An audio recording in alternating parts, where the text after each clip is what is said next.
आज का हमारा टॉपिक है हाउ डू वी नो। ठीक है, इस टॉपिक के अंदर हमारा सबसे पहला वाला टॉपिक है छोटा सा, एडमिनिस्ट्रेशन प्रोड्यूसेस रिकॉर्ड्स। इसके अंदर बहुत ही इंटरेस्टिंग बात लिखा हुआ है जो कि आप भी सुनेंगे तो आपको भी बड़ा आश्चर्य लगेगा कि आखिर इसमें ऐसा क्या नया बात लिखा गया है। देखिए, लिखा हुआ बहुत अच्छा बात है। इसमें क्या है पढ़ते हैं हम लोग पहले।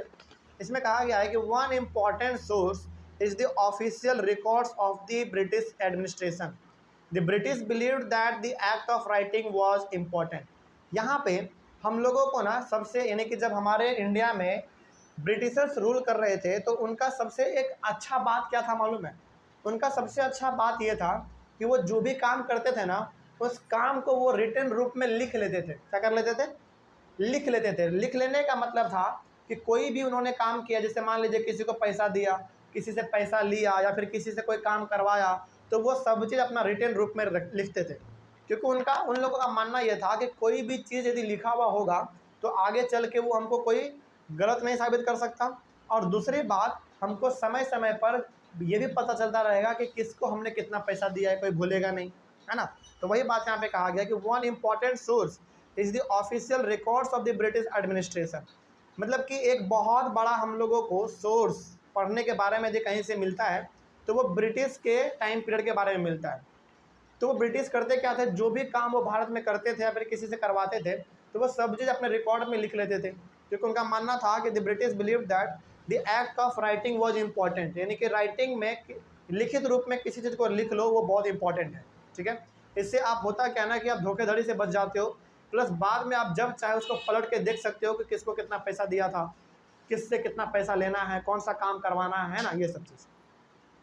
उसके बाद every instruction, plan, policy, decision, agreement, investigation had to be clearly written up. यानी कि जो भी वो प्लान बनाते थे, जो भी पॉलिसी निकालते थे, जो भी डिसीजन लेते थे, जो भी एग्रीमेंट साइन होता था या फिर जो भी खोजबीन करते थे वो लोग, सबका सब चीज़ वो लोग अपने रिटन रूप में लिख लेते थे। क्योंकि उनका मानना था कि लिखा हुआ रहेगा तो आगे चल के कोई भी हमको बुर्बक नहीं बना सकता है। ठीक है, आगे। The British also felt that all important documents and letters needed to be carefully preserve. और उन लोगों का मानना यह था कि हमारा जो भी इम्पोर्टेंट डॉक्यूमेंट है या फिर इम्पोर्टेंट कोई पेपर है, कागजात है या फिर कोई इम्पोर्टेंट लेटर है, तो उनको ना बहुत अच्छी तरीके से संभाल के रखने की ज़रूरत है ना, वो ये लोग मानते थे। So they set up record rooms attach to all administration institutions. और जिस जिस ऑफिस में जितने भी बड़े बड़े पेपर, बड़े बड़े डॉक्यूमेंट रखे हुए रहते थे, उनको सुरक्षित रखने के लिए हर डिपार्टमेंट में अंग्रेज़ों ने एक रिकॉर्ड रूम बना दिया। जैसे मान लीजिए जब कभी भी आप जाएंगे पुलिस स्टेशन, तो पुलिस स्टेशन में ना बहुत सारे आपको ऐसे बड़े बड़े पेपर के बंडल मिलेंगे जिस पे धूल लगा हुआ है, सड़ रहा है, दीमक लगा हुआ है, चूहा खा रहा है। इसका मतलब हो गया कि वहाँ पे डॉक्यूमेंट का कोई मेंटेनेंस नहीं किया जा रहा है। आज के दौर में हम बात कर रहे हैं, है ना। उसी प्रकार से आप हाई कोर्ट चले जाइए, वहाँ भी बड़े बड़े पेपर रखे हुए, उस पर भी धूल जम रहा है ना। लेकिन यहाँ पे अंग्रेज़ों का मानना यह था कि जो भी इम्पोर्टेंट डॉक्यूमेंट है, और हर एक डिपार्टमेंट में क्या करो, उसके लिए अपना एक अलग रिकॉर्ड रूम बना दो जिसमें हमारा सारा का सारा रिकॉर्ड, यानी कि सारा का सारा इंपॉर्टेंट डॉक्यूमेंट एक ही रूम में बंद रहेंगे और उनको अच्छी तरीके से संभाल के रखा जाएगा।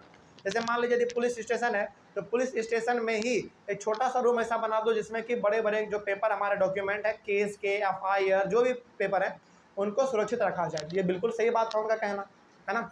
आगे बढ़ते हैं।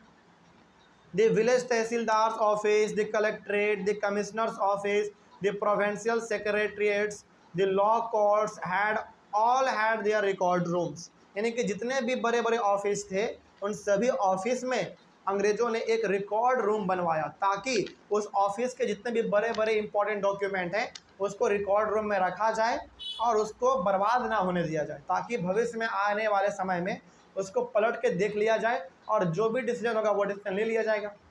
बात समझ आ रही है? तो यहाँ पे अब आपसे सवाल पूछा जा सकता है कि ब्रिटिश ने हर एक डिपार्टमेंट में, हर एक विभाग में अपना रिकॉर्ड रूम क्यों बनवाया था? रिकॉर्ड रूम उन्होंने हर एक डिपार्टमेंट में इसलिए बनवाया था क्योंकि ब्रिटिश का मानना यह था कि इम्पोर्टेंट डॉक्यूमेंट को प्रिजर्व करके रखना, सुरक्षित करके रखना बहुत ही इंपॉर्टेंट है आने वाले समय के लिए, फ्यूचर के लिए। ठीक है, आगे बढ़ते हैं। उसके बाद specialized institutions like archives and museums were also established to preserve important documents या फिर records। तो जो सबसे ज़्यादा इंपॉर्टेंट डॉक्यूमेंट थे, सबसे ज़्यादा इंपॉर्टेंट डॉक्यूमेंट जो थे ब्रिटिशर्स के, उसको ज़्यादा अच्छी तरीके से प्रिजर्व करने के लिए उन लोगों ने म्यूजियम और आर्चिव्स बनाया। म्यूजियम और आर्चिव्स दोनों लगभग एक ही प्रकार का चीज़ होता है, जिसमें म्यूजियम में हम लोग देखो, म्यूजियम में और आर्चिव में डिफरेंस है। क्या डिफरेंस है बताते हैं। पहले बात तो ये कि जो भी इंपॉर्टेंट डॉक्यूमेंट थे उनको सुरक्षित रखने के लिए इन्होंने क्या बनाया, म्यूजियम और आर्चिव्स बना दिया, ताकि वहाँ पे बहुत बड़े से बड़े इंपॉर्टेंट डॉक्यूमेंट को सुरक्षित रखा जा सके। अब म्यूजियम और आर्चिव्स में क्या डिफरेंस होता है इसके बारे में देखिए। म्यूजियम वो जगह होता है जहाँ पे बहुत पुराने पुराने और इम्पोर्टेंट चीज़ रखे जाते हैं, जहाँ पे लोगों को अलाउ होता है कि आप जाकर उसको देख सकते हो, है ना। लेकिन आर्चिव वो जगह होता है जहाँ पे इम्पोर्टेंट डॉक्यूमेंट रखे तो होते हैं, लेकिन वहाँ पे लोगों को जाने का परमिशन नहीं मिलता है। क्यों नहीं मिलता है? क्योंकि आर्चिव में सबसे इम्पोर्टेंट डॉक्यूमेंट रखे होते हैं, और वहाँ पे जो कोई नॉर्मल आदमी जाएगा, क्या पता वो चुरा के भाग गया तो क्या। तो यहाँ पे ब्रिटिशर्स अपने इम्पॉर्टेंट डॉक्यूमेंट को, पेपर को, कागजात को सुरक्षित रखने के लिए उन्होंने म्यूजियम भी बनाया और आर्चिव भी बनाया। जो थोड़ा कम इम्पॉर्टेंट डॉक्यूमेंट था उसको उन्होंने म्यूजियम में डाल दिया ताकि लोग आके देख भी सके। इसीलिए जब आप म्यूजियम में जाते हो आज भी, तो आपको क्या देखने को मिलता है? बहुत ही पुराना सामान देखने को मिलता है ना। लेकिन आर्चिव में आपको परमिशन नहीं है। आर्चिव में वही आदमी जा सकता है जो कि बहुत ही बड़े लेवल का हो, जैसे प्रधानमंत्री, मुख्यमंत्री, है ना, डिप्टी सीएम, इस प्रकार के लोग जा सकते हैं उसमें। उसमें परमिशन लेना पड़ता जाने के लिए। उसमें आम आदमी नहीं जा सकता, हम लोग जैसे आदमी नहीं जा सकते उसमें, आर्चिव्स में। कोई दिक्कत है इसमें? चलिए, उसके बाद फिर These documents were carefully copied out and beautifully written by calligraphist. Calligraphist कौन होते हैं? Those who specialize in the art of beautiful writing. तो बाद में आने वाले समय में अंग्रेजों ने क्या किया, जितने भी इंपॉर्टेंट डॉक्यूमेंट को उन्होंने रखा था, उन सारे इंपॉर्टेंट डॉक्यूमेंट का एक अलग से कॉपी तैयार करवाया गया। क्योंकि भाई देखो, अंग्रेजों ने हमारे भारत में कितना साल राज किया? लगभग 200 साल राज किया। और 200 साल तक आप कोई भी पेपर को कितना भी सुरक्षित करके रख लीजिए तो ख़राब तो होगा ही होगा, बिल्कुल ख़राब होगा। तो पेपर धीरे धीरे क्या होने लगे थे, अंग्रेजों के डॉक्यूमेंट क्या होने लगे थे, ख़राब होने लगे थे। तो उन्होंने क्या किया, कैलीग्राफिस्ट को पकड़ा। कैलीग्राफिस्ट का मतलब होता है वो इंसान जो कि बहुत सुंदर राइटिंग में डॉक्यूमेंट को लिखने का काम करता है, यानी कि कॉपी करने का काम करता है। जैसे हम लोग कहते हैं ना कि भाई तुम नोट्स बनाए हो, अपना नोट्स हमको दे दो, हम क्या कर लेंगे, तुम्हारे नोट्स से देख के हम कॉपी कर लेंगे, है ना। तो वही उन्होंने कहा अपने बहुत बड़े बड़े लोगों को, अंग्रेजों ने, कि देखो भाई डॉक्यूमेंट ख़राब हो रहे हैं, तुम अच्छा लिखते हो तो तुम इसका कॉपी बना लो नया वाला, बना के तुम हमको दे देना।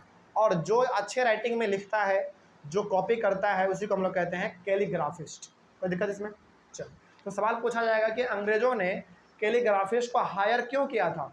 इसलिए किया था क्योंकि अंग्रेजों के डॉक्यूमेंट धीरे धीरे क्या हो रहे थे, ख़राब हो रहे थे। उनको सुरक्षित रखने के लिए कैलीग्राफिस्ट को बुलाया गया ताकि वो सुंदर राइटिंग में उसी डॉक्यूमेंट को कॉपी कर सके। ठीक है, आगे बढ़ते हैं फिर। With the spread of printing, multiple copies of this records were printed as proceedings of each government department. और यहाँ पे सबसे बड़ी बात तो ये है कि अंग्रेज जब हमारे इंडिया से चले गए ना, अंग्रेज जब हमारे इंडिया से चले गए तो वो सारे के सारे डॉक्यूमेंट को यहीं पे छोड़ दिए, भारत में ही छोड़ दिए। उनको अब क्या ज़रूरत है डॉक्यूमेंट का? जब वो भारत में अब रहे नहीं, उनको भारत से कोई लेना देना है नहीं, तो डॉक्यूमेंट लेकर वो क्या करेंगे?